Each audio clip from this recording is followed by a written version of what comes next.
नमस्कार दोस्तों, स्वागत है आपका हमारे online channel mind map classes पर। हम पढ़े थे भारत का संविधान। भारत के संविधान में पिछली क्लास में हमने बात की थी भारत के संविधान के भाग एवं उनसे संबंधित अनुच्छेदों के बारे में, जिनमें मैंने संक्षिप्त रूप से सभी 25 भागों को बताया और उनसे संबंधित अनुच्छेदों के बारे में बताया। आज बात करते हैं विस्तार से भाग 1 की, जो कि अनुच्छेद 1 से 4 के अंतर्गत आता है। तो देखते हैं अनुच्छेद 1 में क्या है। तो अनुच्छेद 1 में संघ का नाम और राज्य क्षेत्र है। तो संघ का नाम, संविधान सभा ने संघ के नाम के लिए दो नामों को अपनाया, जिसमें भारत और इंडिया। तो भारत और इंडिया संघ का नाम माने जाएंगे। दूसरी ओर राज्य क्षेत्र की बात है कि संघ में कौन कौन से राज्य क्षेत्र हैं। तो इसमें संघ के राज्य, जितने भी राज्य हैं वो, केंद्र शासित प्रदेश और ऐसे क्षेत्र जिन्हें भारत कभी भी अपने क्षेत्र में शामिल कर सकता हो। अनुच्छेद 1 की बात है, इसमें संघ का नाम और राज्य क्षेत्र। दूसरा है नए राज्यों का प्रवेश या स्थापना। नए राज्यों का प्रवेश किसी अन्य देश की सीमा या किसी अन्य देश से नए राज्यों को मिलाना अनुच्छेद 2 के अंतर्गत है। जैसे बांग्लादेश से कुछ हिस्से लेकर एक नया राज्य बना देना, या फिर पाकिस्तान से कुछ जमीन लेकर एक नया राज्य बना देना। जो सीमावर्ती इलाके हैं, नेपाल, चाइना, ऐसे क्षेत्र लेकर नए राज्य बनाना अनुच्छेद 2 के अंतर्गत है। उसके बाद बात करें तीसरे की, राज्यों के नाम, क्षेत्रफल और सीमा परिवर्तन। राज्यों के नाम क्या होने हैं, राज्यों का क्षेत्रफल क्या रहना है और उनकी सीमाएं परिवर्तन, या फिर भारतीय क्षेत्र के दो राज्यों से मिलकर एक नया राज्य बना देना, या फिर एक राज्य से ही दो राज्य बना देना। ये सभी अनुच्छेद 3 के अंतर्गत आते हैं। और चौथा है अनुच्छेद, इसमें अनुच्छेद 2 और 3 के अंतर्गत बनाए गए नियम संविधान संशोधन 368 के तहत नहीं माने जाएंगे। इसमें बात की गई है कि जो भी 2 और 3 के तहत बनेंगे वो 368 के तहत संविधान संशोधन नहीं माने जाएंगे। लेकिन ये उन विषयों पर लागू होता है जो कि देश के ही राज्यों से मिलकर नए राज्य बनाना या उनके नाम परिवर्तन करना या फिर सीमा परिवर्तन करना, ये सभी देश के अंतर्गत हैं। लेकिन अगर अपनी जमीन, मैं एक मामला बता दूं, 1960 में बेरुवाड़ी मामले में एक बात रखी गई, अगर भारत को अपना राज्य क्षेत्र किसी दूसरे देश को सौंपना हो तब क्या होगा। तब उसमें यह बात बताई गई, सुप्रीम कोर्ट ने यह बात निर्धारित कर दी कि ऐसे मामले जिसमें राज्य क्षेत्र का लेना और देना दूसरे देश के साथ हो, वह आर्टिकल 368 के तहत ही माना हो सकता है। आर्टिकल 368 के तहत संविधान संशोधन माना जाएगा। जैसा कि 100वां संविधान संशोधन हुआ था, उसमें भारत और बांग्लादेश, भारत ने कुछ राज्य क्षेत्र या कुछ अपना क्षेत्र बांग्लादेश को दिया था और बांग्लादेश ने कुछ अपना क्षेत्र भारत को दिया था। तो जो भी अंतर्राष्ट्रीय संधि के तहत क्षेत्रों का विस्तार होगा वो संविधान संशोधन के अंतर्गत ही आएंगे। आगे बात करूं राज्यों की, तो सबसे पहले मैं बात करूं कि 1947 का भारत आज़ाद होने के बाद में सबसे बड़ी चुनौती थी भारत के एकीकरण की, कि भारत का एकीकरण कैसे होना है। क्योंकि अभी का जो भारत है वो पहले नहीं था। पहले जो ब्रिटिश मुख्य प्रांत थे वो थे और कुछ देसी रियासतें थी जिनसे भारत मिलकर बनता था। कुछ औपनिवेशिक बस्ती थी, जैसे दमन द्वीप हो गई, पुदुचेरी हो गई, गोवा हो गई, ये औपनिवेशिक बस्ती थी जो कि अलग थी। तो ऐसे में भारत का एकीकरण करना था, जिसकी जिम्मेदारी सरदार वल्लभ भाई पटेल को सौंपी गई।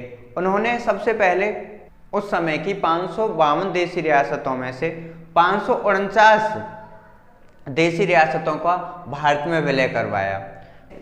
3 देशी रियासतें ऐसी रह गई जिनका भारत में विलय नहीं हो सका और उन्होंने भारत में विलय होने से मना कर दिया। वो थी हैदराबाद, जूनागढ़ और जम्मू कश्मीर। तो इनका भी भारत में विलय किया गया। हैदराबाद का पुलिस कार्रवाई के द्वारा भारत में विलय किया गया। जूनागढ़ का जनमत के आधार पर विलय किया गया। जनमत के आधार पर वहां के लोगों की राय रखी गई कि आप भारत में शामिल होना चाहते हैं या नहीं। और तीसरा है जम्मू कश्मीर। जम्मू कश्मीर का हुआ था, जम्मू कश्मीर का जो विलय हुआ था वो विलय पत्र के आधार पर हुआ था, क्योंकि जैसे ही भारत आज़ाद हुआ जम्मू कश्मीर देशी रियासत ने न पाकिस्तान में और न भारत में जाने को, अपने आप को फ्री रखा। वो किसी भी देश में शामिल नहीं होना चाहता था। लेकिन आज़ाद होते ही पाकिस्तान ने जम्मू कश्मीर पर धावा बोला और वहाँ के राजा हरि सिंह ने तत्कालीन प्रधानमंत्री जवाहरलाल नेहरू से भारत से सहायता प्राप्त करने को कहा और विलय पत्र के आधार पर उसे भारत में शामिल कर लिया गया। इसके बाद में बात करें राज्यों के गठन से संबंधित समितियों की, जो कि भाषाई आधार पर चली आ रही थी। धर आयोग एस के धर की अध्यक्षता में गठित हुआ था। इसकी जांच करना था कि क्या भाषाई आधार पर देश राज्यों का गठन करना संभव है। दृष्टिकोण से, प्रशासनिक दृष्टिकोण से ही राज्यों का गठन करना चाहिए। उन्होंने भाषाई आधार को अस्वीकार कर दिया।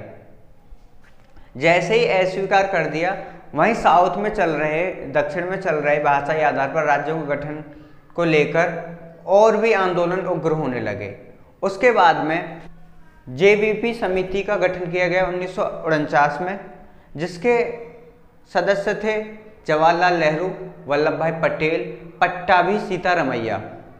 इन्होंने भाषाई आधार को सही माना और कहा कि हाँ, जो बंटवारा है या जो राज्यों का गठन है वो भाषाई आधार पर होना चाहिए। लेकिन ऐसा अभी तक फिर भी नहीं हुआ और 1950 में 29 राज्यों का गठन किया गया। 29 राज्यों को 4 भागों में बांटा गया, भाग क, भाग ख, भाग ग और भाग घ। भाग क के वे राज्य जहां ब्रिटिश शासन में गवर्नर का शासन था, वे राज्य जहां ब्रिटिश शासन के अंतर्गत गवर्नर का शासन हुआ करता था, वो 9 राज्य रखे गए। दूसरा था भाग ख, वे राज्य जहां विधानमंडल के साथ शाही शासन भी था, जहां विधानमंडल भी था और शाही शासन भी था। ऐसे 9 राज्य थे। राज्यों के नाम इतने महत्वपूर्ण नहीं है परीक्षा की दृष्टिकोण से, जो भी इम्पोर्टेंट है वो मैंने लिखवा दिया है। भाग ग, वे राज्य जहां ब्रिटिश शासन में मुख्य आयुक्त का शासन था। भाग ग में वे राज्य थे जहां ब्रिटिश शासन में मुख्य आयुक्त शासन करता था। ऐसे 10 राज्य थे और भाग घ में एकमात्र राज्य था अंडमान निकोबार द्वीप समूह। ऐसे कुल मिलाकर 29 राज्यों का गठन हुआ।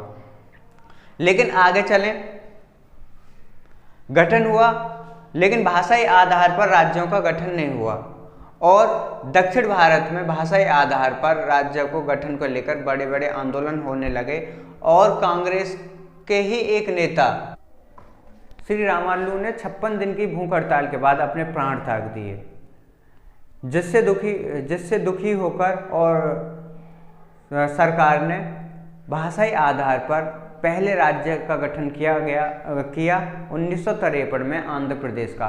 तो आंध्र प्रदेश पहला राज्य बना जो कि भाषाई आधार पर गठन हुआ था। उसे तमिल से तेलुगु भाषा में परिवर्तित किया गया।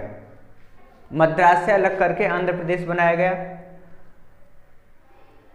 आंध्र प्रदेश के बनने के बाद में जो भी बहुत सारे भाषाई आधार पर राज्य के गठन की मांग कर रहे थे, ऐसे देश में और अन्य मामले सामने आने लगे और आंदोलन होने लगे। इसी को देखते हुए फजल अली की अध्यक्षता में एक आयोग की स्थापना की और उनसे एक विस्तृत रिपोर्ट मांगी गई। तो फजल अली आयोग की स्थापना 23 दिसंबर 1953 में की गई, जिसके सदस्य के.एम. पडिक्कर और हृदयनाथ कुंजरू थे।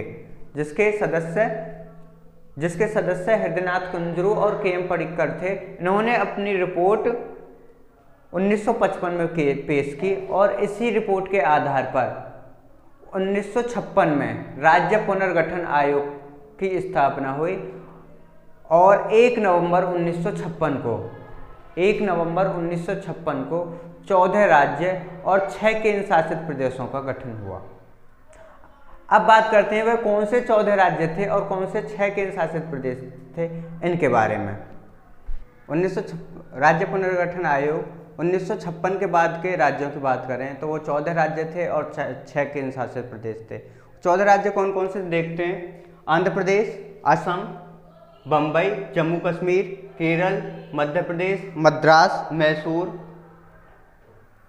उड़ीसा, पंजाब, राजस्थान, उत्तर प्रदेश, बिहार और पश्चिम बंगाल, ये 14 राज्य थे।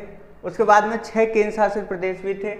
अंडमान निकोबार, दिल्ली, हिमाचल प्रदेश, लक्षद्वीप, मणिपुर और त्रिपुरा। मणिपुर, त्रिपुरा और हिमाचल प्रदेश भी उस समय केंद्र शासित प्रदेश में रखे गए थे। उसके बाद में नए नए राज्यों का गठन हुआ।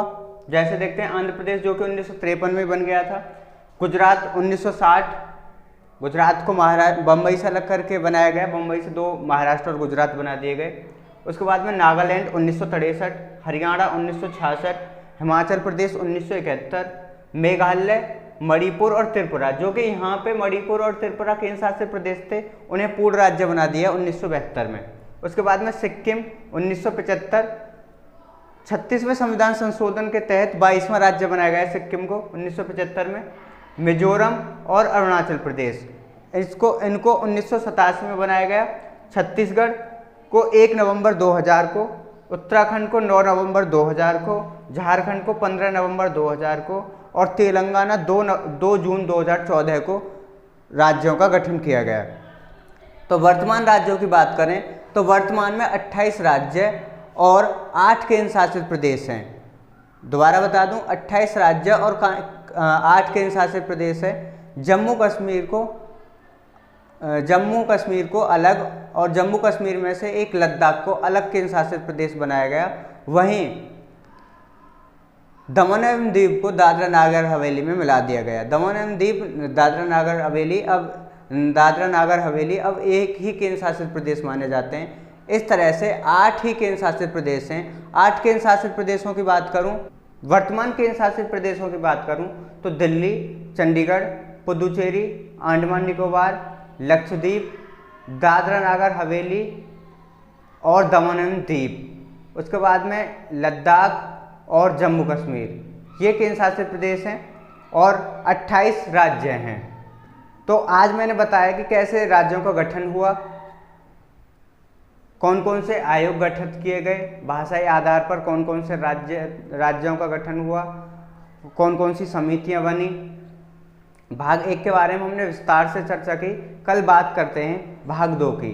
तब तक के लिए धन्यवाद।